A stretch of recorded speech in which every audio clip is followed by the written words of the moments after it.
ಹರೇ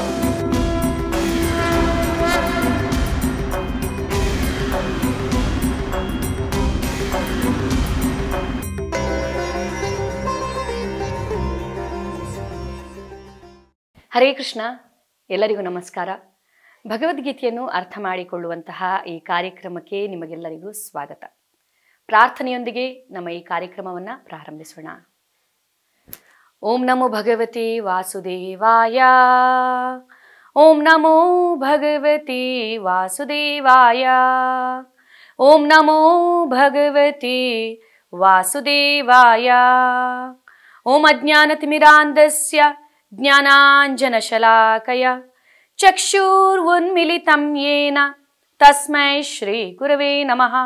ನಮಃ ಓಂ ವಿಷ್ಣುಪಾದಾಯ ಕೃಷ್ಣಪ್ರೇಷ್ಠಾಯ ಭೂತಲೆ ಶ್ರೀಮತೆ ಭಕ್ತಿವೇದಾಂತ ಸ್ವಾಮಿನ್ ಇತಿ ನಾಮಿನೆ.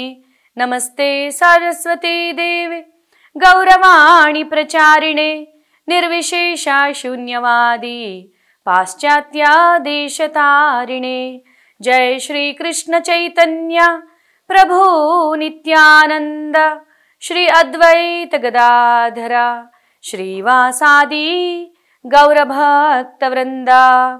हरे कृष्ण कृष्ण कृष्ण हरे हरे, हरे राम राम राम हरे हरे. हरे कृष्ण. ಜೀವನದಲ್ಲಿ ಸಂತೋಷವಾಗಿರಬೇಕೆಂಬುದು ಎಲ್ಲರ ಹಂಬಲ. ಪ್ರತಿಯೊಬ್ಬರು ತಾವು ಸಂತೋಷವಾಗಿರಬೇಕೆಂದು ಬಯಸುತ್ತಾರೆ. ಚಿಕ್ಕವರಿದ್ದಾಗಲಿಂದ ದೊಡ್ಡವರಾಗುವವರೆಗೂ ಕೂಡ ಈ ಸಂತೋಷದ ಹುಡುಕಾಟ ನಮ್ಮ ಜೀವನದಲ್ಲಿ ನಿರಂತರವಾಗಿ ನಡೀತಾನೆ ಇರುತ್ತದೆ. ಆದರೆ ನಾವು ಸಂತೋಷ ಅಂತ ಅಂದ್ಕೊಳ್ಳುವಂಥದ್ದು ಎಲ್ಲವೂ ಕೂಡ ತಾತ್ಕಾಲಿಕವಾಗಿರುತ್ತದೆ. ಸಂತೋಷ ಅಂದರೆ ಏನು? ನಿಜವಾದ ಸಂತೋಷ. ಚಿಕ್ಕ ಮಕ್ಕಳಿದ್ದಾಗ ಸ್ಕೂಲಿಗೆ ಹೋಗ್ತಾ ಇರುವಂಥ ಮಕ್ಕಳಿಗೆ ತಂದೆ ತಾಯರು ಹೇಳ್ತಾರೆ, ನೀನು ಚೆನ್ನಾಗಿ ಓದಬೇಕು, ಒಳ್ಳೆ ಮಾರ್ಕ್ಸ್ ಪಡೀಬೇಕು, ಸೊ ನಿನಗೆ ಕಾಲೇಜಲ್ಲಿ ಒಳ್ಳೆ ಸೀಟ್ ಸಿಗುತ್ತೆ, ಒಳ್ಳೆ ಕಾಲೇಜಲ್ಲಿ ಸೀಟ್ ಸಿಗುತ್ತೆ ಅಂತೇಳಿ. ಮಕ್ಕಳು ನಾನು ಕಾಲೇಜಿಗೆ ಹೋದ್ಮೇಲೆ ಸಂತೋಷವಾಗಿರುತ್ತೇನೆ ಅನ್ನುವಂಥ ಕನಸನ್ನು ಕಾಣೋದಕ್ಕೆ ಪ್ರಾರಂಭಿಸ್ತಾರೆ. ಸೊ ಕಾಲೇಜಿಗೆ ಹೋಗ್ತಾರೆ, ಕಾಲೇಜಲ್ಲಿ ಮತ್ತೆ ಅದೇ ಓದು ಮುಂದುವರಿತದೆ. ಸೊ ಕಾಲೇಜಿಗೆ ಹೋದ್ಮೇಲೆ ಮತ್ತೆ ನನಗೆ ಕೆಲಸ ಸಿಕ್ಕಿದರೆ ನಾನು ಸಂತೋಷವಾಗಿರಬಹುದು ಅನ್ನುವಂಥ ಕನಸನ್ನು ಕಾಣ್ತಾ ಇರ್ತಾರೆ ಮಕ್ಕಳು. ಸೊ ಜಾಬ್ ಸಿಗುತ್ತೆ. ಸೊ ಕೆಲಸ ಸಿಕ್ಕಿದ ಮೇಲೆ ಕೂಡ ಮತ್ತೆ ಸಂತೋಷವಾಗಿದ್ದೀವಿ ಅಂತ ನಮ್ಗೆ ಅನಿಸುತ್ತೆ. ಅದಾದಮೇಲೆ ಮತ್ತೆ ಏನೋ ಯಾಂತ್ರಿಕವಾಗಿದೆ ಬದುಕು, ಸಂತೋಷ ಅನ್ನುವಂಥದ್ದು ಎಲ್ಲೋ ಮಿಸ್ ಆಗಿದೆ ಅಂತ ನಮ್ಗೆ ಅನಿಸುತ್ತೆ. ಅದಾದಮೇಲೆ ಹಾಗಾದರೆ ಮದುವೆ ಆದಮೇಲೆ ನಾನು ಸಂತೋಷವಾಗಿರ್ಬೋದು ಅಂಥೇಳಿ. ಸೊ ಮದುವೆ ಕೂಡ ಆಗುತ್ತೆ. ಅದಾದಮೇಲೆ ಕೂಡ ಈ ಸಂತೋಷ, ಶಾಶ್ವತವಾದಂತಹ ಸಂತೋಷ ಅನ್ನುವಂಥದ್ದು ನಮಗೆ ನಮ್ಮ ಜೀವನದಲ್ಲಿ ಬರುವುದೇ ಇಲ್ಲ. ಮತ್ತೆ ನಿರಂತರವಾಗಿ ಸಂತೋಷದ ಹುಡುಕಾಟದಲ್ಲಿ ನಾವು ಇರುತ್ತೇವೆ. ಹಾಗಾದರೆ ಸಂತೋಷ ಅಂದರೆ ಏನು ಅನ್ನೋದು ದೊಡ್ಡ ಪ್ರಶ್ನೆ. ಈಗ ನಮಗೆ ತಲೆನೋವು ಉಂಟಾದಾಗ ನಾವು ಔಷಧಿಯನ್ನು ತೆಗೆದುಕೊಳ್ತೀವಿ. ಸೊ ಔಷಧಿಯನ್ನು ತೆಗೆದುಕೊಂಡಾಗ ತಲೆನೋವು ವಾಸಿ ಆಗುತ್ತೆ. ಸೊ ನಾವೇನು ಅಂದ್ಕೊಳ್ತೀವಿ, ತಲೆನೋವು ವಾಸಿ ಆಯ್ತಪ್ಪ, ನಾನು ತುಂಬ ಈಗ ಸಂತೋಷದಿಂದ ಇದ್ದೇನೆ. ಹಾಗಾದರೆ ತಲೆನೋವು ಬಂದು ವಾಸಿಯಾಗಿದ್ದು ನಿಜವಾದ ಸಂತೋಷನಾ, ಅಥವಾ ತಲೆನೋವು ಇಲ್ಲದಿರುವುದು ನಿಜವಾದ ಸಂತೋಷನಾ? ನಿಜವಾದ ಸಂತೋಷ ಅಂದರೆ ಏನು? ಕಷ್ಟಗಳ ಆಬ್ಸೆನ್ಸನ್ನೇ ಸಂತೋಷ ಅಂತ ನಾವು ತಿಳ್ಕೊಳ್ತೀವಿ, ಅದು ನಿಜವಾಗ್ಲೂ ಸಂತೋಷನಾ? ಈಗ ಸುಖ ಅನ್ನುವಂಥದ್ದು ದೇಹಕ್ಕೆ ಸಿಗುವಂಥದ್ದು, ಶಾಂತಿ ಅನ್ನುವಂಥದ್ದು ನಮ್ಮ ಮನಸ್ಸಿಗೆ ಸಿಗುವಂಥದ್ದು. ಆದರೆ ಸಂತೋಷ ಅನ್ನುವಂಥದ್ದು ಅದು ಆತ್ಮದ ಅನುಭವ. ಸೊ ಎಲ್ಲಿಯವರೆಗೆ ನಮಗೆ ಅಂದರೆ ನಮ್ಮ ಆತ್ಮಕ್ಕೆ ಸಂತೋಷದ ಅನುಭವ ಉಂಟಾಗೋದಿಲ್ವೋ ಅಲ್ಲಿಯವರೆಗೆ ನಾವು ಸಂತೋಷವನ್ನು ಎಲ್ಲ ಕಡೆ ಹುಡುಕ್ತಾ ಇರ್ತೀವಿ. ಸಂತೋಷ ಅನ್ನುವಂಥದ್ದು ಹೊರಗಿನ ಪ್ರಪಂಚದಲ್ಲಿಲ್ಲ ಅಥವಾ ಬೇರೆ ಜಡ ವಸ್ತುಗಳಲ್ಲಿಲ್ಲ, ಅದು ನಮ್ಮ ಒಳಗಡೆ ಇದೆ. ಕಸ್ತೂರಿ ಮೃಗ ತನ್ನ ನಾಭಿಯಲ್ಲಿ ಪರಿಮಳವನ್ನು ಇಟ್ಟುಕೊಂಡು ಊರಲ್ಲೆಲ್ಲ ಹುಡುಕುತ್ತಂತೆ ಎಲ್ಲಿಂದ ಪರಿಮಳ ಬರುತ್ತೆ ಅಂತೇಳಿ. ಸೊ ನಾವು ಕೂಡ ಹಾಗೆ ಸಂತೋಷವನ್ನು ನಮ್ಮ ಒಳಗಡೆ ಇಟ್ಕೊಂಡು ಈ ಜಡ ವಸ್ತುಗಳಲ್ಲಿ ಸಂತೋಷವನ್ನು ಹುಡುಕ್ತಾ ಇರ್ತೇವೆ. ಸೊ ನಮ್ಮ ಒಳಗಿರುವ ಸಂತೋಷವನ್ನು ನಾವು ಕಂಡುಹಿಡಿಯುವುದು ಹೇಗೆ? ಭಗವದ್ಗೀತೆ ನಮಗೆ ಉತ್ತರವನ್ನು ಕೊಡುತ್ತದೆ. ಸೊ ನಮ್ಮ ಆತ್ಮ ಪರಮಾತ್ಮನ ಜೊತೆ ಕನೆಕ್ಟ್ ಆದಾಗ ಆ ಸಂತೋಷ ಅಂದರೆ ಏನು ಅನ್ನೋದರ ಅನುಭವ ನಮಗೆ ಆಗುತ್ತದೆ. ಸೊ ಆದ್ದರಿಂದ ಎಲ್ಲಿಯವರೆಗೆ ಆತ್ಮ ಪರಮಾತ್ಮನ ಜೊತೆ ಕನೆಕ್ಟ್ ಆಗುವುದಿಲ್ವೋ ಅಲ್ಲಿಯವರೆಗೆ ನಿಜವಾದ ಸಂತೋಷ, ಶಾಶ್ವತವಾದಂತಹ ಸಂತೋಷದ ಅನುಭವ ನಮಗೆ ಆಗುವುದಿಲ್ಲ. ಹೀಗೆ ಆತ್ಮ ಪರಮಾತ್ಮನ ಜೊತೆ ಕನೆಕ್ಟ್ ಆಗಬಹುದು.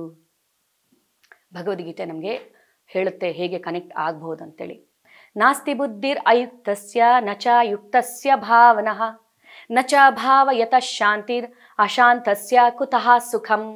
ಯಾರು ಪರಾತ್ಪರರೊಂದಿಗೆ ಪರಮಾತ್ಮನೊಂದಿಗೆ ಕನೆಕ್ಟ್ ಆಗಿಲ್ವೋ ಅವರು ಶಾಂತಿಯಿಂದ ಇರಲಿಕ್ಕೆ ಹೇಗೆ ಸಾಧ್ಯ? ಶಾಂತಿ ಇಲ್ಲದಿದ್ದರೆ ಸುಖವೆಲ್ಲಿ, ಸುಖ ಇಲ್ಲದಿದ್ದರೆ ಸಂತೋಷವೆಲ್ಲಿ ಅನ್ನೋದನ್ನು ಭಗವಂತ ಹೇಳ್ತಾರೆ. ಆದುದರಿಂದ ಜೀವನದಲ್ಲಿ ಸಂತೋಷವಾಗಿರುವುದಕ್ಕೋಸ್ಕರವಾದರೂ ನಾವು ಭಗವದ್ಗೀತೆಯನ್ನು ಓದಲೇಬೇಕು, ಅರ್ಥ ಮಾಡಿಕೊಳ್ಳಲೇಬೇಕು. ಭಗವದ್ಗೀತೆ ಅನ್ನುವಂಥದ್ದು ಕೇವಲ ಒಂದು ಧರ್ಮಕ್ಕೆ ಸಂಬಂಧಪಟ್ಟಿರುವಂತಹ ಗ್ರಂಥವಲ್ಲ, ಇದು ಮಾನವ ಕುಲಕ್ಕೆ ಇರುವಂಥದ್ದು.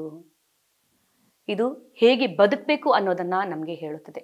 ಇನ್ಸ್ಟ್ರಕ್ಷನ್ ಮ್ಯಾನ್ಯುವಲ್ ಇದ್ದ ಹಾಗೆ. ಆದ್ದರಿಂದ ಪ್ರತಿಯೊಬ್ಬರ ಕರ್ತವ್ಯ ಈ ಭಗವದ್ಗೀತೆಯನ್ನು ಓದಿ ಅರ್ಥ ಮಾಡಿಕೊಂಡು ಅದನ್ನು ಜೀವನದಲ್ಲಿ ಅಳವಡಿಸಿಕೊಳ್ಳುವಂಥದ್ದು. ಸೊ ನಾವಿಲ್ಲಿ ಈಗ ಅರ್ಥ ಮಾಡ್ಕೊಳ್ತಾ ಇರುವಂತಹ ಈ ಭಗವದ್ಗೀತೆಗೆ ಭಾವಾರ್ಥವನ್ನು ಬರೆದವರು ಇಸ್ಕಾನಿನ ಸಂಸ್ಥಾಪಕ ಆಚಾರ್ಯರು ಆಗಿರುವಂತಹ ಶ್ರೀಮದ್ ಎ.ಸಿ. ಭಕ್ತಿವೇದಾಂತ ಸ್ವಾಮಿ ಪ್ರಭುಪಾದರು. ಯಾರು ಈ ಪ್ರಭುಪಾದರು? ಪ್ರಭುಪಾದರು ಇಸ್ಕಾನ್ನ ಸಂಸ್ಥಾಪಕ ಆಚಾರ್ಯರು. ಹುಟ್ಟಿನಿಂದಲೇ ಕೃಷ್ಣ ಭಕ್ತರು. ಅವರು ಬಾಲ್ಯದಿಂದಲೇ ಅವರಿಗೆ ಈ ಭಕ್ತಿಯಲ್ಲಿ ಮುಂದುವರಿಯೋದಕ್ಕೆ ಬೇಕಾಗಿರುವಂಥ ಎಲ್ಲ ರೀತಿಯ ಪ್ರೋತ್ಸಾಹ ಅವರ ತಂದೆ ತಾಯರಿಂದ ಕೂಡ ದೊರಕಿತು. ಉತ್ತಮ ವಿದ್ಯಾಸಂಸ್ಥೆಯಲ್ಲಿ ಅವರ ವಿದ್ಯಾಭ್ಯಾಸ ಕೂಡ ಆಯಿತು. ಇದು ಆಗಿನ ಬ್ರಿಟಿಷರ ಕಾಲದ ಮಾತು. ಸೊ ಪ್ರಭುಪಾದರು ಗಾಂಧೀಜಿಯವರ ಸ್ವಾತಂತ್ರ್ಯ ಚಳವಳಿಯಿಂದ ತುಂಬ ಪ್ರಭಾವಿತರಾಗಿದ್ದರು. ಅಂತಹ ಸಂದರ್ಭದಲ್ಲಿ ಅವರು ತಮ್ಮ ಗುರು ಆಗಿರುವಂತಹ ಭಕ್ತಿ ಸಿದ್ಧಾಂತ ಸರಸ್ವತಿ ಸ್ವಾಮೀಜಿಯವರನ್ನು ಭೇಟಿ ಮಾಡಿದರು. ಸೊ ಭಕ್ತಿ ಸಿದ್ಧಾಂತ ಸರಸ್ವತಿ ಸ್ವಾಮೀಜಿಯವರು ಈ ಪ್ರಭುಪಾದರಲ್ಲಿರುವಂತಹ ಪ್ರತಿಭೆಯನ್ನು ಗುರುತಿಸಿದರು. ಈಗ ನಮ್ಮ ದೇಶಕ್ಕೆ ಸ್ವಾತಂತ್ರ್ಯ ಸಿಗುವುದಕ್ಕಿಂತಲೂ ಕೂಡ ಭಗವದ್ಗೀತೆಯನ್ನು ಪ್ರತಿಯೊಬ್ಬರು ಅರ್ಥ ಮಾಡಿಕೊಳ್ಳುವಂತಹ ಅವಶ್ಯಕತೆ ಇದೆ. ಯಾಕೆಂದರೆ ನಾವು ನಮ್ಮತನವನ್ನು ಮರೆತಿದ್ದೇವೆ, ಆಧ್ಯಾತ್ಮಿಕತೆಯನ್ನು ನಾವು ಮರೆತಿದ್ದೇವೆ. ಆದ್ದರಿಂದ ಭಗವದ್ಗೀತೆಯ ಪ್ರಚಾರ ಕೂಡ ಆಗಬೇಕು ಎಲ್ಲ ಕಡೆ. ನಿನ್ನಂತಹ ವಿದ್ಯಾವಂತ ಯುವಕರು ಈ ಕಾರ್ಯದಲ್ಲಿ ತೊಡಗಬೇಕು. ಸಂಸ್ಕೃತದಲ್ಲಿರುವಂತಹ ಭಗವದ್ಗೀತೆಯನ್ನು ನೀನು ಇಂಗ್ಲೀಷಿಗೆ ಅನುವಾದಿಸಿ ಪ್ರತಿಯೊಬ್ಬರಿಗೂ ಇದು ತಲುಪುವ ಥರ ನೀನು ಮಾಡಬೇಕು ಅಂತ ಅವರು ಹೇಳ್ತಾರೆ.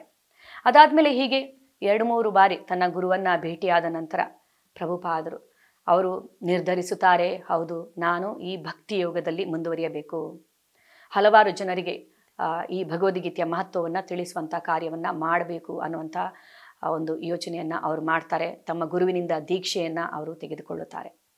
ಈ ಕೃಷ್ಣ ಪ್ರಜ್ಞೆಯಲ್ಲಿ ಮುಂದುವರಿಯುವಂತಹ ಒಂದು ದೀಕ್ಷೆಯನ್ನು ಅವರು ತೆಗೆದುಕೊಳ್ಳುತ್ತಾರೆ. ಅದಾದಮೇಲೆ ಪ್ರಭುಪಾದರು ಹಲವಾರು ವರ್ಷಗಳ ಕಾಲ ಈ ಶ್ರೀಮದ್ ಭಗವದ್ಗೀತೆ, ಶ್ರೀಮದ್ ಭಾಗವತಂ ಹಾಗೂ ಹಲವಾರು ಪುರಾಣಗಳನ್ನು ಸಂಸ್ಕೃತದಿಂದ ಇಂಗ್ಲೀಷಿಗೆ ಅನುವಾದಿಸುವ ಕಾರ್ಯದಲ್ಲಿ ತೊಡಗಿಕೊಂಡರು. ಎಲ್ಲವೂ ತಯಾರಾದಾಗ ಕೃಷ್ಣ ಪ್ರಜ್ಞೆಯನ್ನು, ಈ ಕೃಷ್ಣ ಪ್ರಜ್ಞಾ ಸಂಸ್ಥೆಯನ್ನು ಭಾರತದಲ್ಲೇ ಸ್ಥಾಪಿಸಬೇಕು ಅನ್ನುವಂಥ ಇಚ್ಛೆಯಿಂದ ಸ್ಥಾಪಿಸಲು ಮುಂದಾದರು. ಆದರೆ ಆಗಿನ ಸಮಯದಲ್ಲಿ ಭಾರತೀಯರು ಪಾಶ್ಚಾತ್ಯ ಸಂಸ್ಕೃತಿಯಿಂದ ಪ್ರಭಾವಿತರಾಗಿದ್ದರು. ಸೊ ಯಾರಿಗೂ ಇದರ ಬಗ್ಗೆ ಆಸಕ್ತಿ ಇರಲಿಲ್ಲ. ಸೊ ಪ್ರಭುಪಾದರು ಇದನ್ನು ಮನಗಂಡಿರುವಂಥ ಪ್ರಭುಪಾದರು ಈಗ ಇಡೀ ವಿಶ್ವವೇ ಅಮೇರಿಕದತ್ತ ನೋಡ್ತಾ ಇದೆ. ಸೊ ಅಮೇರಿಕ ದೊಡ್ಡಣ್ಣನ ಸ್ಥಾನದಲ್ಲಿದೆ. ಅಮೇರಿಕದಲ್ಲಿ ನಾನು ಹೋಗಿ ಈ ಭಗವದ್ಗೀತೆಯ ಪ್ರಚಾರವನ್ನು ಮಾಡಿದರೆ ಅಲ್ಲಿನ ಜನರು ಇದನ್ನು ತಮ್ಮ ಜೀವನದಲ್ಲಿ ಅಳವಡಿಸಿಕೊಂಡ್ರೆ ಅವರನ್ನು ನೋಡಿದ ಪ್ರಪಂಚ ಇದನ್ನು ಅನುಸರಿಸುತ್ತದೆ. ಯದ್ಯದ್ ಆಚರತಿ ಶ್ರೇಷ್ಠಸ್ ತದ್ದತ್ತೇವೇತರೋ ಜನಃ ಸಯತ್ ಪ್ರಮಾಣಂ ಕುರುತೆ ಲೋಕಸ್ತದನು ವರ್ತತೆ. ಶ್ರೇಷ್ಠರಾದ ನಾಯಕರು, ಶ್ರೇಷ್ಠರಾದವರು ಏನನ್ನ ಮಾಡ್ತಾರೋ ಅದನ್ನು ಜನಸಾಮಾನ್ಯರು ಅನುಸರಿಸುತ್ತಾರೆ. ಹೀಗೆ ಅಮೇರಿಕದಂಥ ಒಂದು ರಾಷ್ಟ್ರದಲ್ಲಿ ನಾನು ಈ ಇಸ್ಕಾನನ್ನು ಸ್ಥಾಪಿಸಿದರೆ ಅವರಿದನ್ನು ಅಳವಡಿಸಿದನ್ನು ನೋಡಿರುವಂತಹ ಬೇರೆ ಜನರು ಇದನ್ನು ಅನುಸರಿಸುತ್ತಾರೆ ಅನ್ನೋದನ್ನು ಮನಗಂಡಿರುವಂಥ ಪ್ರಭುಪಾದರು ಶ್ರೀಮದ್ ಭಗವದ್ಗೀತೆ ಹಾಗೂ ಶ್ರೀಮದ್ ಭಾಗವತಂ ಗ್ರಂಥವನ್ನು ತಮ್ಮ ಜೊತೆ ತೆಗೆದುಕೊಂಡು ಅಮೇರಿಕಾಗೆ ಪ್ರಯಾಣವನ್ನು ಬೆಳೆಸಿದರು. ಪ್ರಭುಪಾದರ ಬಳಿ ಕೇವಲ 40 ರೂಪಾಯಿ ಇತ್ತು. ಅವರು ಹಡಗಿನಲ್ಲಿ, ಅದು ಸರಕು ಸಾಮಾನುಗಳನ್ನು ಸಾಗಿಸುವಂಥ ಹಡಗಿನಲ್ಲಿ ಪ್ರಯಾಣವನ್ನು ಬೆಳೆಸಿದ್ರು ಅಮೇರಿಕಾಗೆ. ಪ್ರಯಾಣದ ಸಮಯದಲ್ಲಿ 2 ಬಾರಿ ಹೃದಯಾಘಾತವಾಯಿತು ಪ್ರಭುಪಾದರಿಗೆ. ಅದನ್ನು ಕೂಡ ಲೆಕ್ಕಿಸದೆ ತಮ್ಮ ಅಚಲವಾದ ನಿರ್ಧಾರದಿಂದ ಈ ಭಗವದ್ಗೀತೆಯ ಪ್ರಚಾರವನ್ನು ನಾನು ವಿಶ್ವದೆಲ್ಲೆಡೆ ಮಾಡ್ತೀನಿ ಅನ್ನುವಂಥ ನಿರ್ಧಾರದಿಂದ ಪ್ರಭುಪಾದರು ಅಮೇರಿಕವನ್ನು ತಲುಪಿದರು ಕೃಷ್ಣನ ಕೃಪೆಯಿಂದ. ಅಮೇರಿಕದಲ್ಲಿ ಯಾರೊಬ್ಬರ ಪರಿಚಯ ಇಲ್ಲ ಪ್ರಭುಪಾದರಿಗೆ. ಹೇಗೆ ಮಾಡಬೇಕು ಅನ್ನೋದು ಕೂಡ, ಅಂದರೆ ಅವರು ಎಲ್ಲದಕ್ಕೂ ಕೃಷ್ಣನ ಮೇಲೆ ಅವಲಂಬಿತರಾಗಿದ್ದರು. ಸೊ ಕೃಷ್ಣನಿಗೆ ಅವರು ತುಂಬ ಸುಂದರವಾದ ಒಂದು ಪ್ರಾರ್ಥನೆಯನ್ನು ಸಲ್ಲಿಸುತ್ತಾರೆ. ಸೊ ನೀನು ನನ್ನನ್ನು ಇಲ್ಲಿಗೆ ಕರೆದುಕೊಂಡು ಬಂದಿದ್ದೀಯಾ, ಶ್ರೀಮದ್ ಭಾಗವತಂ ನನ್ನನ್ನು ಇಲ್ಲಿಗೆ ಕರೆದುಕೊಂಡು ಬಂದಿದೆ. ಸೊ ಈಗ ನಿನ್ನ ಕೈಯಲ್ಲಿ ಇರುವಂಥದ್ದು ನನ್ನ ಕೈಯಿಂದ ಈ ಕಾರ್ಯವನ್ನು ಮಾಡಿಸುವಂಥದ್ದು ಅಂತ ಕೃಷ್ಣನಿಗೆ ಸುಂದರವಾದ ಪ್ರಾರ್ಥನೆಯನ್ನು ಸಲ್ಲಿಸುತ್ತಾರೆ. ಪ್ರಭುಪಾದರು ಅಮೆರಿಕದ ಸಮಾಜದಲ್ಲಿ ಒಂದು ಅಂಶವನ್ನು ಗಮನಿಸಿದರು. ಅಮೆರಿಕನ್ನರಲ್ಲಿ ದುಡ್ಡಿಗೇನು ಕೊರತೆ ಇಲ್ಲ, ಎಂಜಾಯ್ಮೆಂಟಿಗೇನು ಕೊರತೆ ಇಲ್ಲ, ಆದರೆ ಸಮಾಜದಲ್ಲಿ ಶಾಂತಿ, ನೆಮ್ಮದಿ, ಸಂತೋಷ ಅನ್ನುವಂಥದ್ದು ಇರಲಿಲ್ಲ. ಹಲವಾರು ಯುವಕರು ಆತ್ಮಹತ್ಯೆಗೆ ಶರಣಾಗ್ತಾ ಇದ್ರು. ಹಲವಾರು ಯುವಕರು ಮಾದಕ ದ್ರವ್ಯಗಳ ವ್ಯಸನಿಗಳಾಗ್ತಾ ಇದ್ರು. ಹಲವಾರು ಯುವಕರು ಹಿಪ್ಪಿಗಳಾಗಿ ಪರಿವರ್ತಿತರಾಗ್ತಾ ಇದ್ರು. ಯಾಕೆ ಹೀಗೆ ಅನ್ನೋದನ್ನು ಪ್ರಭುಪಾದರು ಗಮನಿಸಿದರು. ಪ್ರಭುಪಾದರು ಆ ಮಾರ್ಗದಲ್ಲಿ ಅಲೆದಾಡ್ತಾ ಇರುವಂಥ ಹಿಪ್ಪಿಗಳನ್ನು ಕಂಡರು. ಆಗಿನ ಸಂದರ್ಭದಲ್ಲಿ ಅಮೆರಿಕ ಮತ್ತು ವಿಯೆಟ್ನಾಂ ಜೊತೆ ಯುದ್ಧ ನಡೀತಾ ಇರುವಂಥ ಸಂದರ್ಭ. ಅಮೆರಿಕ ಸರ್ಕಾರ ಒಂದಷ್ಟು ಯುವಕರನ್ನು ಮಿಲಿಟರಿಗೆ ಸೇರಿಸುವಂಥ ಕಾರ್ಯ, ಫೋರ್ಸ್ಫುಲಿ ಮಿಲಿಟರಿಗೆ ಸೇರಿಸುವಂಥ ಕಾರ್ಯದಲ್ಲಿ ತೊಡಗಿತ್ತು. ಒಂದಷ್ಟು ಯುವಕರು ಸರ್ಕಾರದ ವಿರುದ್ಧ ಘೋಷಣೆಗಳನ್ನು ಕೂಗುತ್ತಾ ಪ್ರತಿಭಟನೆಯನ್ನೆಲ್ಲ ಮಾಡ್ತಾ ಅವರು ಒಂದು ಕಡೆ ಇದ್ದರೆ, ಇನ್ನೊಂದು ಯುವಕರ ವರ್ಗ ಹಿಪ್ಪಿಗಳಾಗಿ ಪರಿವರ್ತಿತರಾಗ್ತಿದ್ರು. ಮನೆ ಮಠ ಎಲ್ಲವನ್ನ ಬಿಟ್ಟು ಮಾದಕ ದ್ರವ್ಯ ವ್ಯಸನಿಗಳಾಗಿ ಸರಿಯಾದ ವಸ್ತ್ರಗಳನ್ನು ಕೂಡ ತೊಡದೆ ಅವರು ಮಾರ್ಗದಲ್ಲಿ ಅಲೆದಾಡ್ತಾ ಇರುವಂತಹ ದೃಶ್ಯವನ್ನು ಪ್ರಭುಪಾದರು ಗಮನಿಸಿದರು. ನನ್ನ ಈ ಭಗವದ್ಗೀತೆಯ ಪ್ರಚಾರವನ್ನು ಇವರಿಂದಲೇ ಪ್ರಾರಂಭಿಸುತ್ತೇನೆ ಅಂತ ಪ್ರಭುಪಾದರು ಆವಾಗ ನಿರ್ಧರಿಸಿದರು. ಮೊದಲಿಗೆ ಹಿಪ್ಪಿಗಳು ಪ್ರಭುಪಾದರ ಬಳಿ ಸುಮ್ಮನೆ ಒಂದು ಬಂದರು ಟೈಮ್ ಪಾಸಿಗೆ ಅಂತೇಳಿ ಅವರ ಬಳಿ ಬಂದು ಕುಳಿತುಕೊಂಡ್ರು ಅವರು ಮಾಡ್ತಾ ಇರುವಂಥ ಬೋಧನೆಯನ್ನು ಕೇಳೋದಕ್ಕೆ. ಆದರೆ ಕ್ರಮೇಣ ದಿನಗಳೆದಂತೆ ಅವರಿಗೆ ಅರಿವಿಲ್ಲದಂತೆ ಅವರಲ್ಲಿ ಪರಿವರ್ತನೆಯಾಗತೊಡಗಿತು.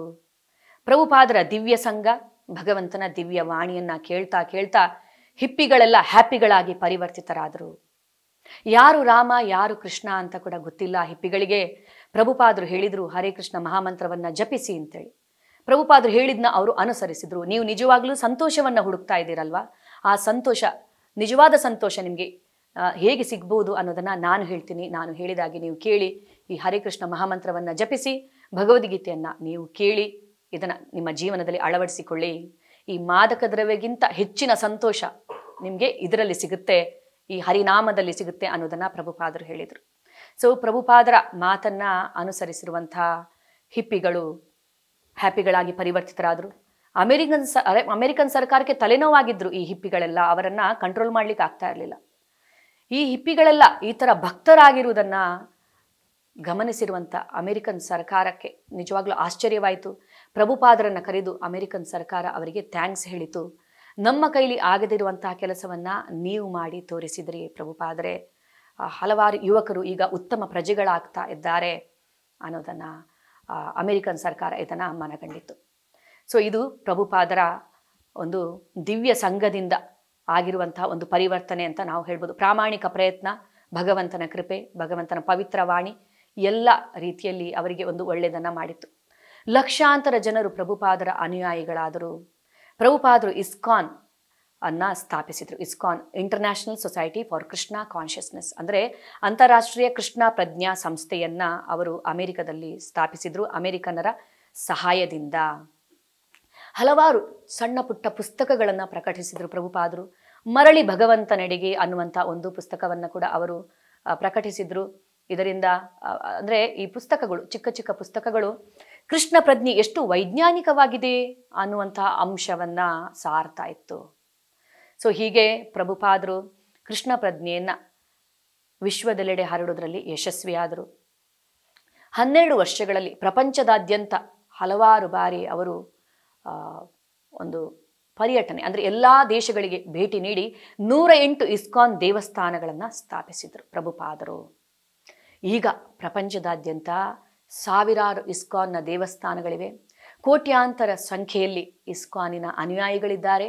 ಭಕ್ತಿಯೋಗವನ್ನು ಅಭ್ಯಾಸ ಮಾಡ್ತಾ ಇದ್ದಾರೆ.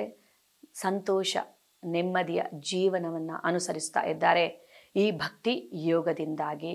ಭಗವದ್ಗೀತೆ ನಮ್ಮ ಎಲ್ಲ ಸಮಸ್ಯೆಗಳಿಗೆ ಉತ್ತರಗಳನ್ನು ಹೊಂದಿರುವ ಮಹಾಕಾವ್ಯವಾಗಿದೆ. ಇದನ್ನು ಮಹಾತ್ಮ ಗಾಂಧೀಜಿಯವರು ಆಧ್ಯಾತ್ಮಿಕ ನಿಘಂಟು ಎಂದು ಪರಿಗಣಿಸಿದರು ಮತ್ತು ಇದು ಪ್ರಪಂಚದಾದ್ಯಂತ ಅನೇಕ ನಾಯಕರಿಗೆ ಸ್ಫೂರ್ತಿಯ ಪುಸ್ತಕವಾಗಿದೆ. ಗಾಂಧೀಜಿಯವರು ಹೀಗೆ ಹೇಳ್ತಾರೆ, ಗೀತಾ ಅಧ್ಯಯನ ಮಾಡುವವರಿಗೆ ಅದರಿಂದ ದಿನನಿತ್ಯ ನವೋಲ್ಲಾಸ ಮತ್ತು ನವನವ ಅರ್ಥಗಳು ಹೊರಹೊಮ್ಮುತ್ತವೆ. ಹೆಸರಾಂತ ವಿಜ್ಞಾನಿ ಆಲ್ಬರ್ಟ್ ಐನ್ಸ್ಟೀನ್ ಭಗವದ್ಗೀತೆಯ ಬೋಧನೆಗಳಿಂದ ಪ್ರಭಾವಿತರಾಗಿದ್ದರು. ಅವರು ಹೇಳ್ತಾರೆ, ನಾನು ಭಗವದ್ಗೀತೆಯನ್ನು ಓದಿದಾಗ ಈ ಪ್ರಪಂಚವನ್ನು ಭಗವಂತ ಯಾವ ಥರ ಸೃಷ್ಟಿ ಮಾಡಿದ್ರು ಅನ್ನುವಂಥ ಒಂದು ಅಂದರೆ ಆ ಜ್ಞಾನ ನನಗೆ ಗೊತ್ತಾಗುತ್ತೆ, ನನಗೆ ಅದು ಸ್ಪಷ್ಟವಾಗುತ್ತೆ, ಇದರ ಹಿಂದೆ ಭಗವಂತ ಇದ್ದಾನೆ ಅನ್ನೋದನ್ನು ಅವರು ಹೇಳ್ತಾ ಇದ್ರು.